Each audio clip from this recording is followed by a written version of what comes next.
तो दोस्तों, ये तो आप सब भी जानते हैं कि खेसारी लाल यादव एक ऐसे भोजपुरी सुपरस्टार है जो कि अब हमेशा ही विवादों में बने रहते हैं और इनको लेकर कुछ ना कुछ खुलासे होते ही रहते हैं। तो वहीं अब खेसारी पर एक और बड़ा इल्जाम लग गया है। जी हाँ, और बोला जा रहा है कि खेसारी अपनी पत्नी चंदा को छोड़ना चाहते थे, जिसकी वजह जानकर आप सब भी चौंक जाएंगे। तो अगर आप सब भी जानना चाहते हैं तो हमारे वीडियो के साथ अंत तक बने रहिएगा। और हम वीडियो में आगे बढ़े उससे पहले आप हमारे वीडियो को लाइक कर दें, चैनल को सब्सक्राइब कर लें और हमारा वीडियो देखने के बाद शेयर करना ना भूलिएगा।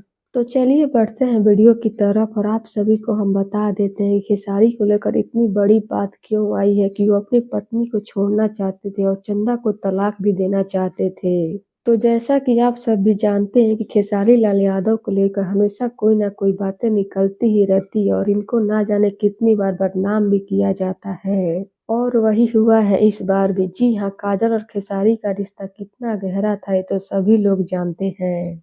लेकिन अचानक इनका रिश्ता टूट गया और काजल खेसारी को लेकर बहुत खुलासे करती नजर आई।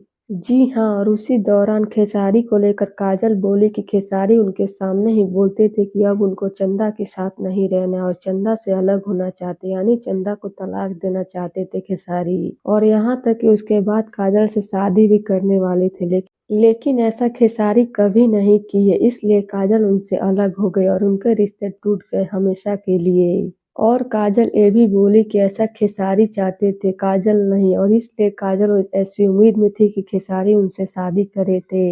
लेकिन काजल भी नहीं चाहती थी कि किसी का घर टूटे। ये सब खेसारी की बातें हैं। तो लीजिए, इस वजह से खेसारी चंदा को छोड़ना चाहते थे। तो अब इस पर आप सभी का क्या कहना है? अपनी राय कमेंट बॉक्स में जरूर दीजिएगा। धन्यवाद।